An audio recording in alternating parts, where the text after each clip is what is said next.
Assalamu alaikum, dear students. I hope you all are well.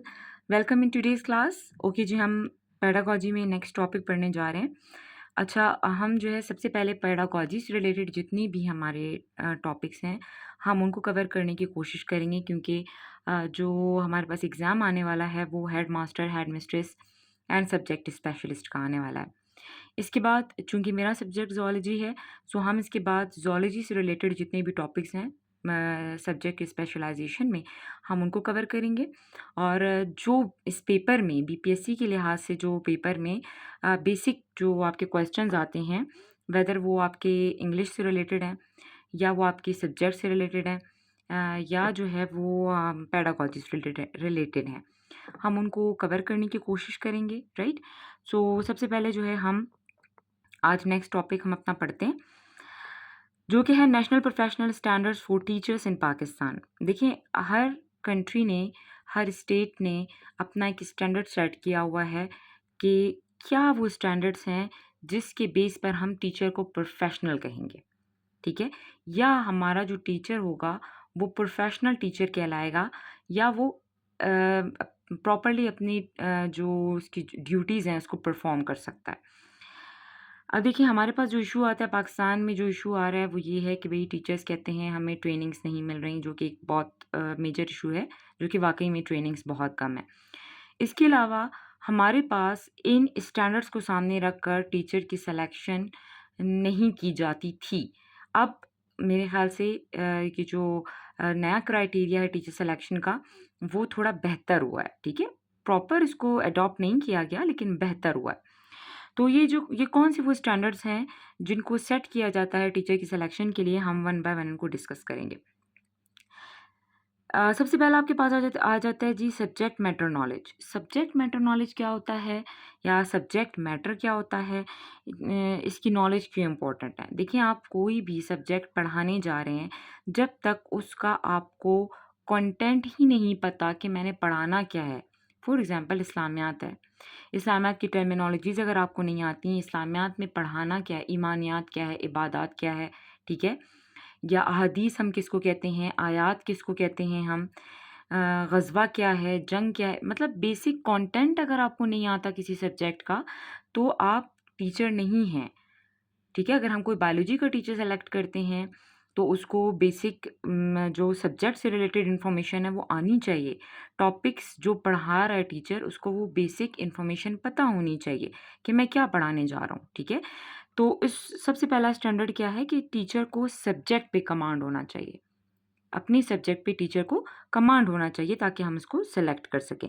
Next is human growth and development. Teacher capable होना चाहिए इतना कि वो student की proper holistic development और growth कर सके। अब यहाँ पर तो देखिए, यहाँ पर ह्यूमन ग्रोथ एंड डेवलपमेंट में हम स्टूडेंट को ही फोकस करें कि हम आपके पास टीचर जो आप सेलेक्ट करेंगे वो ऐसा होना चाहिए जिसका फोकस, जिसका कमांड, जिसमें एबिलिटीज़ हों, कैपेबिलिटीज़ हों, कि वो स्टूडेंट की होलिस्टिक डेवलपमेंट पे काम कर सके। चाहे वो उसकी फ़िज़िकल डेवलपमेंट है, उसकी एथिकल डेवलपमेंट है, उसकी कॉग्निटिव डेवलपमेंट है, उसकी पॉलिटिकल डेवलपमेंट है, हर किस्म की डेवलपमेंट टीचर करने का मजाज है, ठीक है। ये टीचर के अंदर ये एबिलिटी होनी चाहिए। Islamic values and ethics next आपका स्टैंडर्ड है।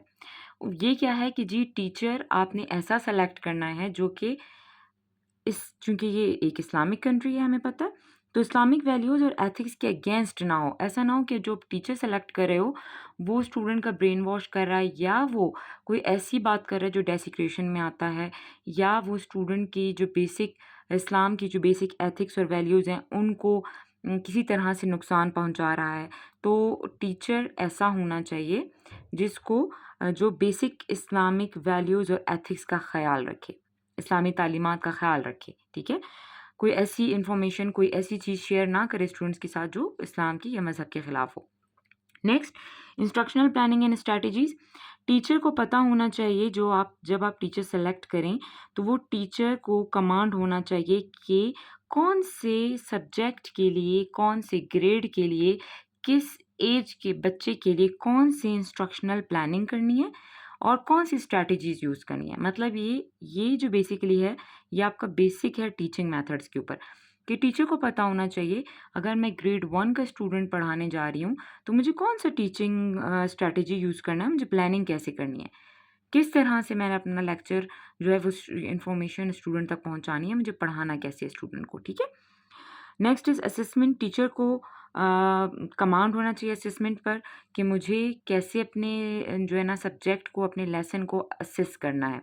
असेसमेंट हम कहते हैं 2 तरह के असेसमेंट हैं, हमने पीछे भी पढ़ा। फॉर्मेटिव असेसमेंट है जो कि आप लेसन के बीच में स्टूडेंट से पूछते हो ये जानने के लिए कि उसको लेसन समझ आ रहा है जो आप पढ़ा रहे हो, क्या स्टूडेंट उसको अंडरस्टैंड कर रहा है। और समेटिव असेसमेंट जो सेशन के एंड में होता है, पीरियड के एंड में होता है, लेसन के एंड में होता है, वो किसी क्वेश्चंस के फॉर्म में हो सकता है, एग्ज़ाम के फॉर्म में हो सकता है। तो जिससे आप ये अंदाज़ा लगा सकते हैं कि मुझे मज़ीद अपने टीचिंग मेथड को कैसे बेहतर करना है और स्टूडेंट की लर्निंग को कैसे बेहतर करना है। तो टीचर को इस चीज़ पे भी कमांड होना चाहिए। नेक्स्ट जो है स्टैंडर्ड है नंबर 6, लर्निंग एनवायरनमेंट। टीचर जो है वो रिस्पॉन्सिबल है कि वो अपनी क्लास में लर्निंग एनवायरनमेंट को जो है वो क्रिएट करे। एक लर्निंग एनवायरनमेंट, एक स्टूडेंट सेंटर्ड एनवायरनमेंट या आप जो है एक अच्छी क्लासरूम कैसे आप मैनेज करते हो, वो सारा आप टीचर पे डिपेंड करता है, ठीक है? ये स्टैंडर्ड्स में आता है कि आप एक लर्निंग एनवायरनमेंट कैसे क्रिएट करते हो। Next is that is very important standard जो कि मेरे ख़्याल से हर लेवल के जो है वो टीचर सिलेक्शन के लिए इम्पॉर्टेंट है। चाहे वो हमारे पास स्कूल लेवल का टीचर है, कॉलेज लेवल का टीचर है या वो हमारे पास यूनिवर्सिटी लेवल का टीचर है, ठीक है? ये जो हमारे पास है effective communication and use of information and communication technologies. Teacher को प्रॉपर कमांड होना चाहिए आईसीटी पर। कंप्यूटर लिटरेसी मस्ट है कि वो टीचर को आनी चाहिए, तभी उसकी सिलेक्शन हो। देखिए, चूँकि हमें पता है कि टेक्नोलॉजी इतनी ज़्यादा अब जो है वो यूज़ हो रही है, हमें टेक्नोलॉजी पे कमांड होना चाहिए, हमें आईसीटी पे कमांड होना चाहिए, हमें पता होना चाहिए कि हमें एनिमेटेड वीडियोज़ कब दिखानी है, हमें मल्टीमीडिया अपनी क्लास में यूज़ करना है, हमें वर्कशीट्स बनानी आनी चाहिए। जैसे कोविड आ गया था तो हमारी सारी स्टडीज़ ऑनलाइन लर्निंग पर आ गई थी, तो ऑनलाइन लर्निंग के लिए आपको आईसीटी आना चाहिए। क्योंकि बाहर की कंट्रीज़ में मोस्टली क्लासेस आपके पास जो है वो ऑनलाइन है, फिज़िकल क्लासेस बहुत कम है। वो इसलिए कि आप कहीं पर भी बैठकर लर्निंग कर सकते हो। लेकिन चूँकि यहाँ पर हमारे पास ये डिफ़िकल्टी आती है कि कमांड नहीं है आईसीटी पर ना, तो ये एक स्टैंडर्ड है कि टीचर को कमांड होना चाहिए। Next number 8 is collaboration and partnership. Teacher की एक ये एबिलिटी है कि टीचर जो है वो ना सिर्फ स्टूडेंट के साथ इंटरेक्शन करता है, बल्कि वो पेरेंट और कम्युनिटी के साथ भी इंटरेक्शन वो उसको करना चाहिए। स्टूडेंट को टीचर को पता होना चाहिए स्टूडेंट किस एनवायरनमेंट से आता है, किस माहौल से आता है, किस कम्युनिटी में रह रहा है, मुझे उसको कैसे डील करना चाहिए। जब तक स्टूडेंट की साइकोलॉजी को टीचर नहीं समझेगा, तब तक वो उसको पढ़ा ही नहीं सकता, ठीक है? और उसकी साइकोलॉजी को कैसे समझ सकता है जब वो प्रॉपर जो है वो पेरेंट्स, स्टूडेंट और कम्युनिटी के साथ कॉन्टैक्ट में रहे, ठीक है? इन टच रहे। Then number 9 is continuous professional development and code of conduct. Teacher ना सिर्फ स्टूडेंट की लर्निंग पे फोकस करे, बल्कि टीचर अपनी प्रोफेशनल डेवलपमेंट के ऊपर भी काम करे कि मेरे कौन से एरियाज़ हैं जो वीक हैं और मुझे उनको ठीक करना है, मुझे उनको बेहतर करना है, मुझे उनको अपग्रेड करना है, मुझे किन ट्रेनिंग्स की ज़रूरत है, ठीक है? मुझे अपना लेसन प्लान और कितना बेहतर बनाना है, मुझे अपना आने वाला लेसन कितना बेहतर बनाना है, मुझे जो है वो करिकुलम में क्या कौन-कौन सी चीज़ें हैं जो कि मैं मिस कर गई हूँ या मिस कर गया हूँ, मुझे उनको फॉलो करना है, ठीक है? Next is teaching of English as second foreign language, जो सबसे इम्पोर्टेंट है। जो सबसे बड़ी आपके पास जो डिफ़िकल्टी देखने को मिलती है वो हमें है जी इंग्लिश लैंग्वेज, ठीक है? इंग्लिश लैंग्वेज एक बहुत बड़ा इश्यू है गवर्नमेंट स्कूल्स में और इसको जो है वो अब तक भी सॉर्ट आउट नहीं किया जा सका। तो teaching of English as second या फॉरेन लैंग्वेज आपके पास ये स्टैंडर्ड है, टीचर को आना चाहिए, उसको इस लैंग्वेज पर कमांड होनी चाहिए, तभी आप उसकी सिलेक्शन करें, तभी वो आपके पास एक प्रोफेशनल टीचर है। सो ये हमारे पास एक इम्पॉर्टेंट टॉपिक था, 10 स्टैंडर्ड्स थे जो कि नेशनल प्रोफेशनल स्टैंडर्ड्स थे टीचर सिलेक्शन के पाकिस्तान में। आई होप आपको समझ आ गए होंगे।